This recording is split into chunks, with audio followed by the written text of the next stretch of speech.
welcome to episode 2 of CMA Brain Quiz. Hello. Say hi, everyone. Alright, for the second episode, we'll be talking about and questioning you all about resume. So in conclusion, you all know what is a resume, right?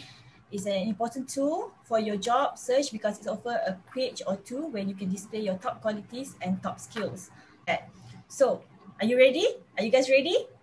Yeah, let's go. Yes. Okay, so we start with Team A first. So, in your opinion, how can you have the advantage in your resume or over other applicants?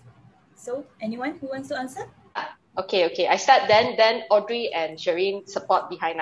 Okay. All right. In my point of view, we should tailor to the industry and the job we are applying for. So, and we need to understand what the hiring manager is looking for. So that's why it would be relevant when they read on your CV, and you need to spotlight your key skills, and also you need to focus on your accomplishment. Okay, Sekian.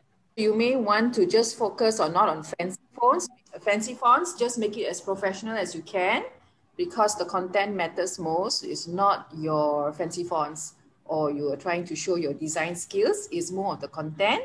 Lastly, I think it would be as research has to be done on the company. Basically, you have done your research and you know the background of the company and you know what is required in that industry. So you can actually showcase what you could actually offer to the company. I guess that's about it from me. Shri? Also, very importantly, is to have a presentable professional picture, because sometimes when the interviewer has so many resumes, the first thing is the photo that attracts. Secondly, a lot of interviewers also look into your LinkedIn profile right now. So you might want to also update your LinkedIn profile and make sure it is really up to date, because interviewers do research you online nowadays. So beware what you put online also. That's part of the resume.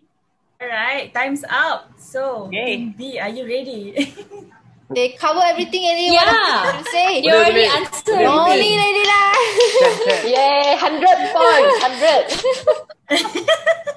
100. Right. So for Team B, in my opinion, I think that the layout of your resume should also be a factor. Because if you just type like from head to tail in like a very linear line, it's very boring to see. So if you put your layout nicely, macam ada color coding sikit ke, so it's easier to track which section that they want to read about your resume. That could be like your achievement, one section, then your experience on one section, so things like that. Okay, to add Faiz's point, because Sabrina's question was how to make it attractive. Like she said, usually they only took like 7 seconds to read our resume. So I don't think, no offense to Team A, I don't think they will notice like every single detail there.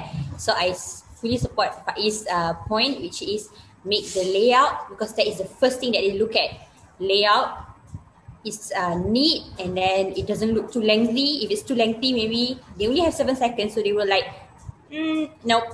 So if it has a nice layout, they know where to find. They just want to know, I only want to know this person's background in this area, so they know where to find it, and that makes it attractive for them to notice your resume.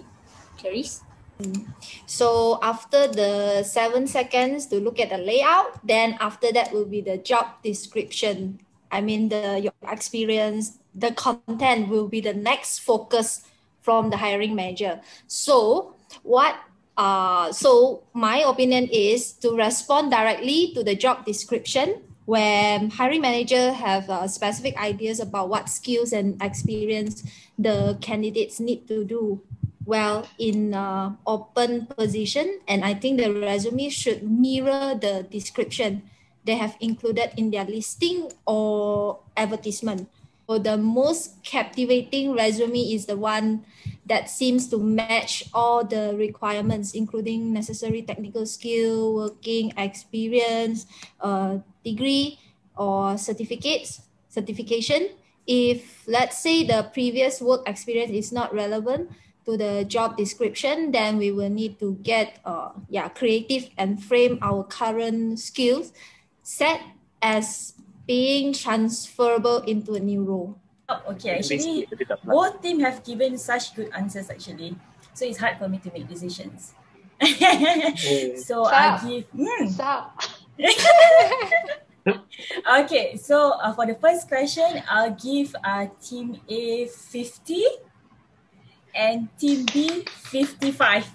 Just because they have answered the questions actually about what makes your resume attractive in the first place. Question 2, resumes should not be lengthy, right? And then you have mentioned about the content. So tell me, what are the important contents that should be in the resume, and what's the unnecessary contents that should be that you have experienced before? Because not all things you should dump in the resume. Since team B wins the first round, so team B, go ahead. What should ada dalam resume, what should not? Okay. I read somewhere that if you have to tell them that you're good in this, for example, I want to say I'm independent right there, then there's a chance that you're not independent. So that's not how you put it. You're supposed to put it based on your accomplishments. So it's better if you put accomplishments rather than responsibilities, because sometimes people like to say like, previously I handle a team of 500 and blah blah blah, but then how good do you handle it? So that's what you should put in the resume. So I think sometimes earlier from previous question, they say that we should only mention those that is relevant to the job. However, if it's not relevant, for example, my own background is not relevant to what I'm doing right now, I can always highlight which part of my background that is related to it. For example, I took dietetics, which is completely different than social media. Then maybe while I was doing dietetics, I communicate a lot with people, so that makes me good in public relations, for example, something like that. Faiz, Clarice? I would think references or testimonial is another good way to prove that your skill and experience is what the employer is looking for. Okay. Yeah. As for me, I think you can leave out unrelevant information and achievements based on the companies that you apply for and based on the job.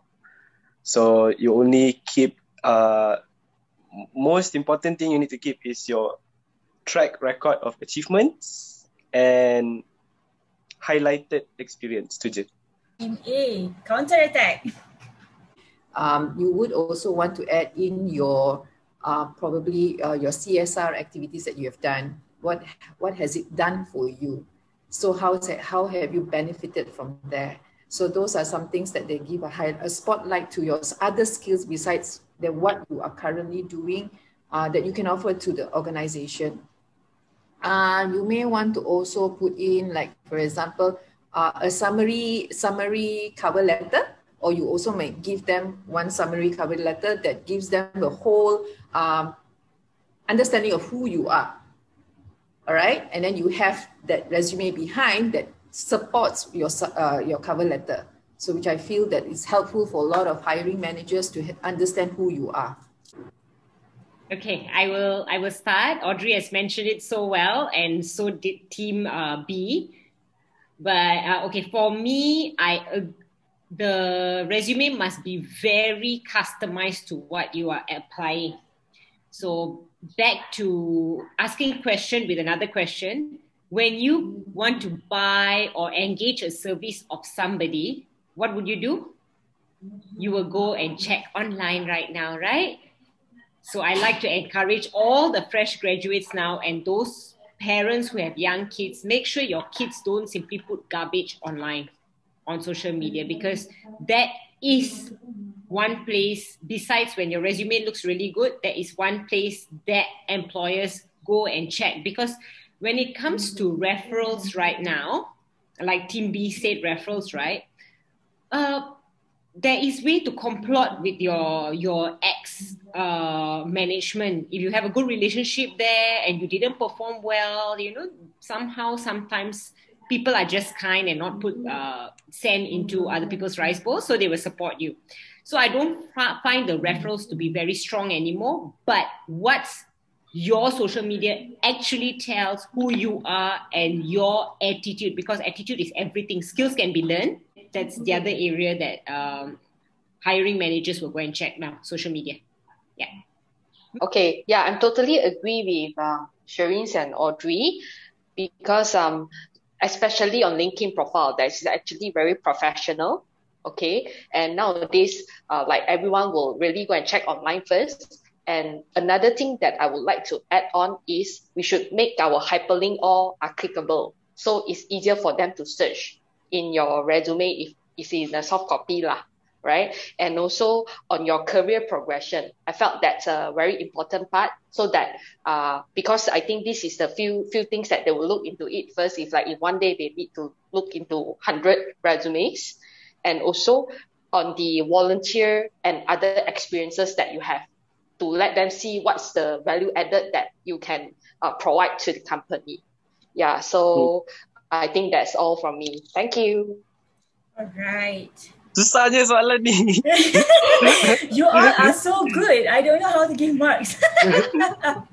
It's quite a new insight that not just only focus on the resume, but how we behave outside of our resume as well, such as the social media. online presence, is it? Yes, that one online was like, presence. mind blown. Okay, so team A, I'll give you 50 marks again.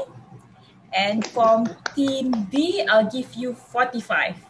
So basically that makes you a tie. Hi, man. Oh my God. Okay. Pressure. Last question. Okay, last questions.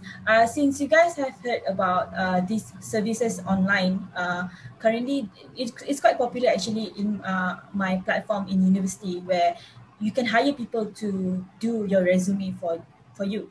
So what do you think of these services? Should it be done? I mean, what are the consequences of your taking other people to do your resume? So your thoughts. So since team A wins the last round, so team A. I leave it to you. Has it started? Yes. You. I don't agree on outsourcing resume. You can outsource training, you can outsource your payroll, you can outsource a lot of things, but resume comes from the heart. You are putting what you experience and you go through, like Nina said just now. You don't just put what you have done, but what you experienced, what you did in that role. Only you can answer those. So my thoughts are, no, you should do the resume yourself. Yeah. Any additional from the team? I totally concur with Shireen. Yeah. Put your authenticity all in writing, coming out from your heart. That's it. Yeah. Okay, so be true to yourself. Don't go and adorn it with some other people's profile and make it like yours. So you're not speaking who true you are. All right. And when it comes to templates, you can easily find it online. You even have it on Microsoft Word. You have templates, and you can always go to a third party to get an idea whether a template is catchy, if it's nice, but not to do it. Yes, because this is still our own personal stuff, so we know ourselves well. Comparing, even if like you pass everything to others and they help you to convey out, but sometimes there's still something that if like written out by yourself, it will be really different lah. Like what Shane said, like true from your heart lah. Yeah, the passions. Yes, right. Yeah, that's all from me. Okay, Team B, your last chance.